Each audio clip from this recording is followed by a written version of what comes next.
Welcome everyone, I'm James West and this is the Lionsden Academy, where we are doing a verse-by-verse study starting with the book of Matthew here, and today we are going to be starting on chapter 6. Now the first part of this chapter here, it's really going to be Jesus talking about how a true Christian should go about giving, praying, and fasting.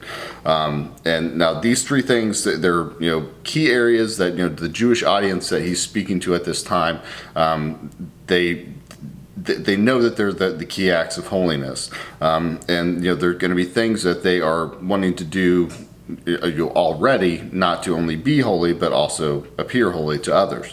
Now as we explore this chapter, Jesus is really going to show us the contrast between someone that's actually righteous doing these acts compared to someone who is simply trying to appear righteous when they do these acts. Now in today's video we're specifically going to be focusing on verses 1 through 4, which is where we're talking about the act of giving. Now as we always do, before we break this down bit by bit here, let's go over the entire passage in its entirety. So that goes, "Beware of practicing your righteousness before other people in order to be seen by them, for then you will have no reward from your Father who is in heaven. Thus, when you give to the needy, sound no trumpet before you, as the hypocrites do in the synagogues and in the streets, that they may be praised by others. Truly, I say to you, they have received their reward. But when you give to the needy, do not let your left hand know what your right hand is doing, so that your giving may be in secret, and your Father who sees in secret will reward you." So, to start with here, Jesus doesn't say, under no circumstance whatsoever, don't practice righteousness in front of other people. Instead, he says, beware of doing so. So obviously that means that we're supposed to be taking caution when we are doing these three acts, the giving, praying, and fasting, if other people are indeed present. And what is Jesus telling us to be cautious of exactly?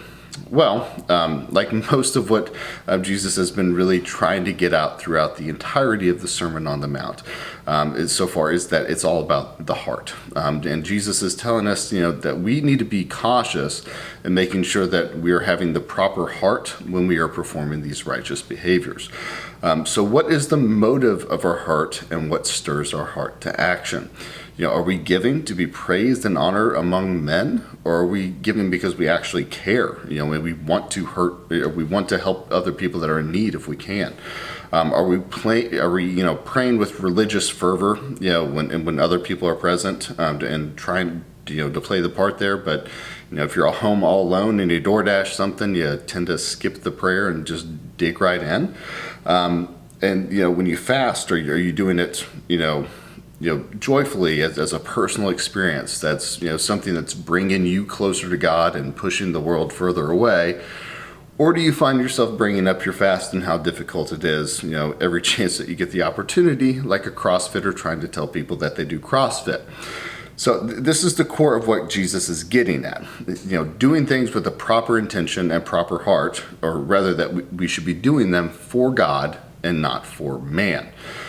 So the next line goes, "Thus when you give to the needy, sound no trumpet before you, as the hypocrites in the synagogues do and in the streets, that they may be praised by others. Truly I say to you, they have received their reward." So Jesus does start off this part of instruction by saying when, not if, you give to the needy, which of course does imply that we as Christians are indeed called to give, and radically so. Now, for those of you that have watched, these videos, the entire Matthew series so far with me, you've heard me talk about this before, but in case that, you as the viewer are not in that camp, I do want to go ahead and point out that, while Christians, we are absolutely called to give to both to the church and to the needy and to persecuted Christians. At the same time, we are not called to tithe. That was a part of the Mosaic law that we are no longer under. Christ fulfilled the law.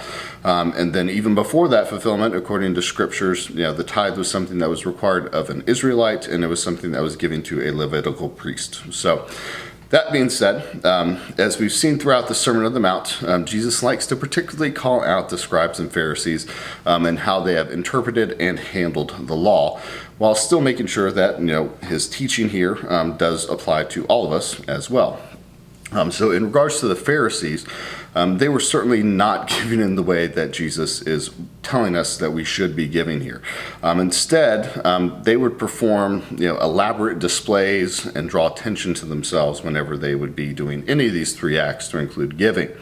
Additionally, the Pharisees had made charity so paramount to the law that some rabbis were actually teaching that giving alone and how much you gave could actually secure someone's spot in heaven, even though that statement is nowhere to be found in the law. Now, as far as when Jesus says, don't sound your trumpet, there's a bit of a debate as far as what Jesus means when he says this. It kind of sounds like, and it's probably where the term is from, the term tooting your own horn, right? That phrase that describes someone that, they have to make sure that everyone in the entire world knows how awesome they are and how awesome the things that they're doing is. Now, some actually say that there was actually a trumpet that would blow at set times, such as during feasts and stuff like that, when people, the poor, could come out to the temple and get money. Other scholars state that it was, this was an allusion to basically the construction of the donation bins and stuff for money for the poor, and that they were metallic and shaped with a cone sort of structure, and basically enough that it would funnel the coins in, but the hole would be too small for anyone to reach their hands in and steal from it. Now that type of shape kind of looks like a trumpet, and obviously with it being made of metal and coins, that time there was no dollar bills or anything like that, so if you're donating a lot of money, that make a lot of clanging, clashing sound that would definitely draw some attention your way as far as how much you were giving. Now, regardless, though, of what Jesus is actually referring to as an illustration, the core idea of his teaching here is that we shouldn't be trying to draw attention to the fact that we're giving or the size of what we are giving. So, to express this with some modern day examples, let's compare the intentionality and motives between three different current examples of giving. So one would be like the YouTubers out there that, not all of them, of course, but there are a group of people that do these sort of videos where, they'll document themselves, giving to the homeless. And in some cases, it's a really very large sum of money, and it's a great thing that they are doing for that person. However, they're doing so in order to make themselves look really good and literally tooting their own horn to the world, try to rack up likes and subscribers and all that kind of stuff to make it more about them and how great of a thing that they're doing.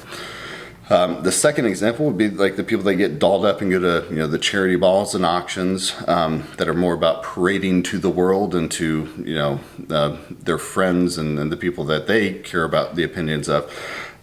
Just how wealthy and generous they are. But at the same time, most of those people would likely, in the crowd, they'd likely pass an opportunity to give to someone in need if, that giving act wasn't done without the audience or applause of others.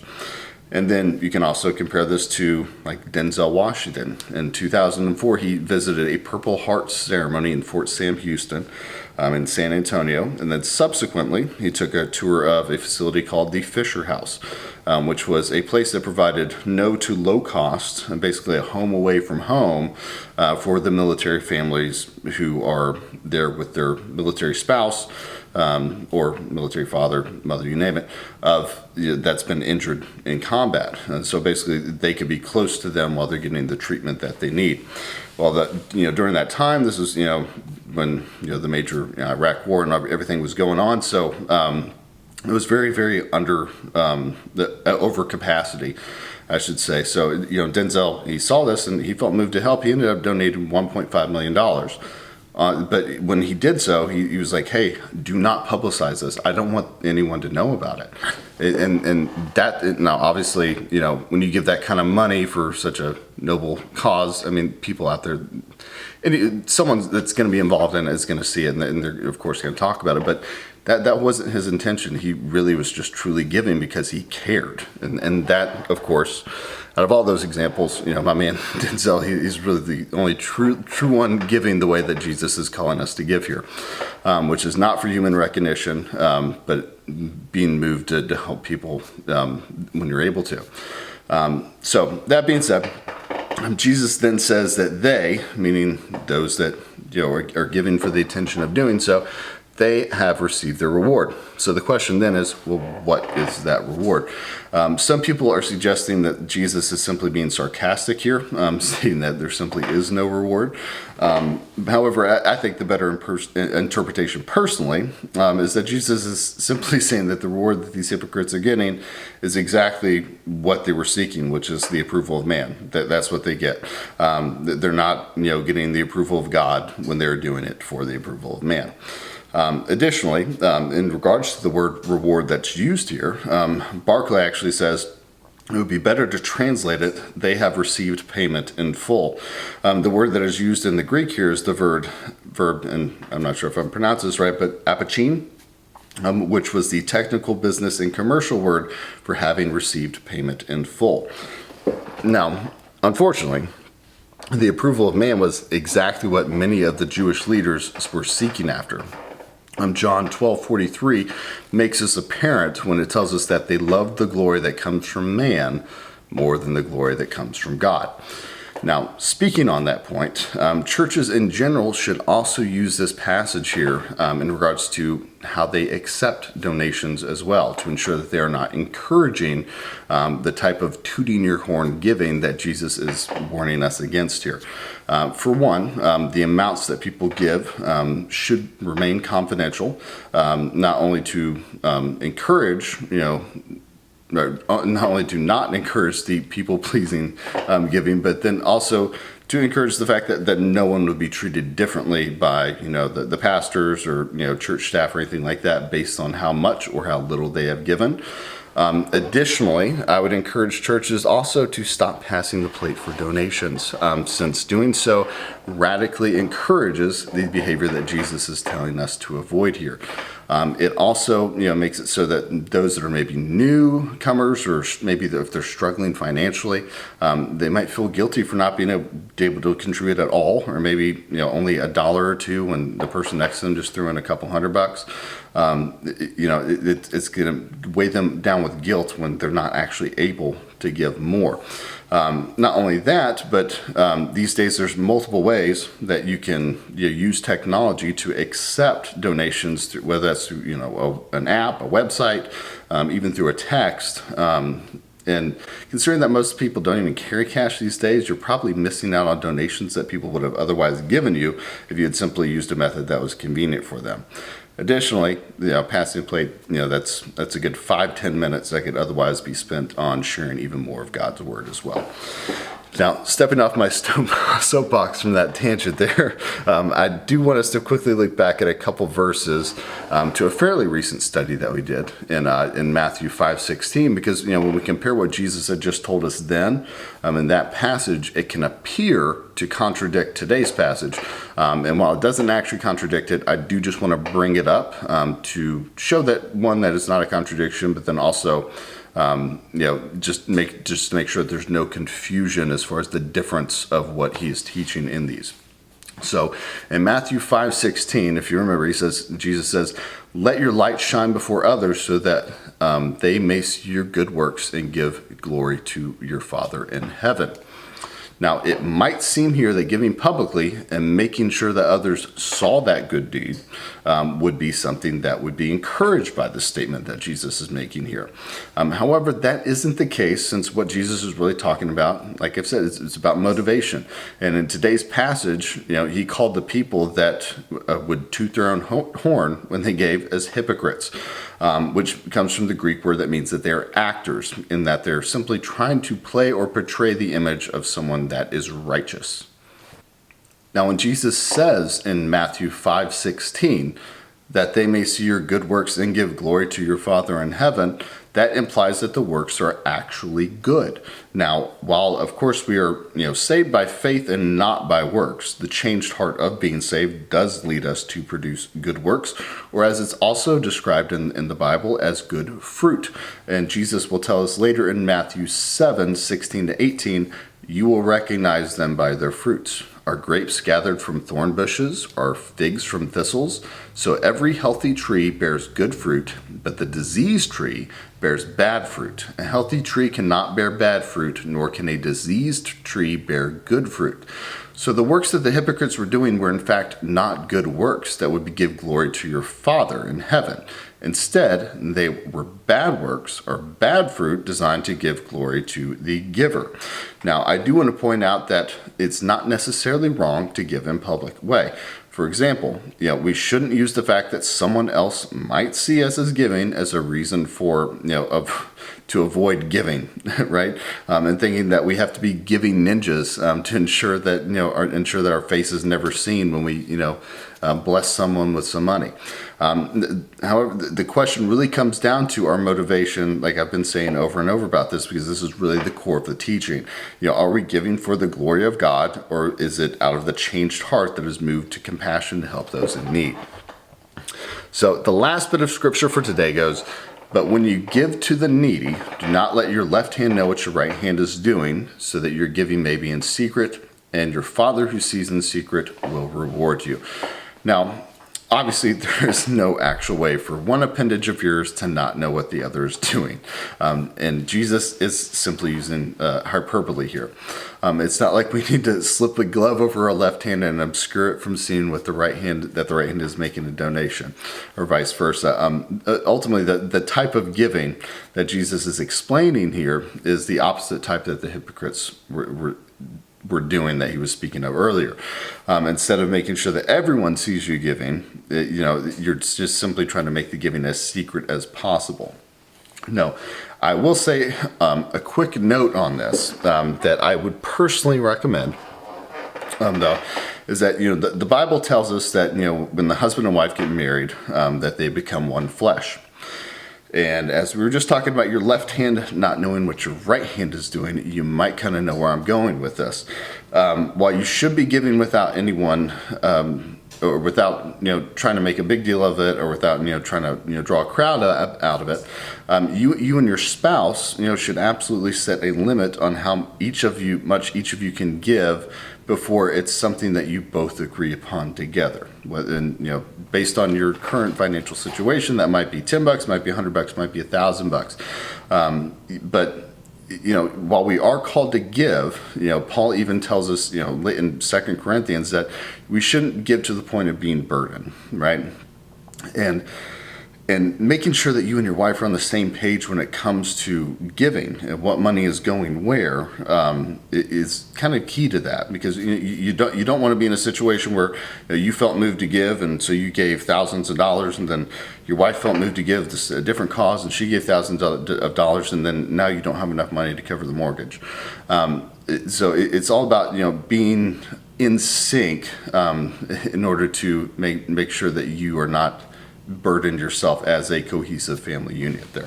All right, and I would like to just really end today's session with a quick story that I found as I was doing the research for today's video. It comes from a guy named Dean Donahue. Him, his wife, and his daughter, they were in checkout at a grocery store. And there was a young couple in front of them that also had a young daughter. And the young couple, put their stuff on the belt. The very first thing they put was a little book for the young daughter there. And then everything else was just the essential stuff, deodorant, laundry detergent, you name it. Well, for some reason, Dean and his daughter, they just kind of picked up on and just were really studying and focused on the behavior of that family in front of them. And they can kind of tell that they had anxiety with each item that was being checked out. And when they got to near the end of their items, the father asked for a running total of what would have been calculated so far. And when they forgot what the total was. Their eyes got wide, and they just knew they didn't have enough to cover it. Well, Dean's daughter had been watching the whole thing. She just, got the calling from the Holy Spirit just to move to act, and she went up to the mother of the young couple in front of them, pulled on her sleeve, and said, "Hey, you dropped this." And handed her a wad of crumpled up bills. It was just ones and fives, amounted to about $30. And the mother, of course, she was trying to give back the money, and his daughter was like, "Nope, finders keepers." And they ended up having enough money to pay for all their items, with what had made up the difference with that. And as they went to move to leave, the young mother in front of them was like, "Thank you, thank you, thank you." And they got out to the car, and Dean went to his daughter and was just like, I saw what you did back there. He knew that it wasn't, she didn't drop it. It was actually his daughter's money. He was like, that was one of those beautiful things I've ever seen. And her response was, "Papa, this is a case where I'm the left hand and you are the right. Please say nothing more of this. The money belonged to God." Doesn't that just move your heartstrings right there? Well, with that, we will wrap up today's study. If you found this informative or helpful at all, I would encourage you to just, the best thing you can help to help this content reach others is to like, comment, share, and subscribe if you haven't already. But with that being said, until next time, I'm excited to pick up on the rest of this teaching here and continue to work our way through Matthew with you. So I will see you next time. God bless and keep you and hold you, and you have a great day.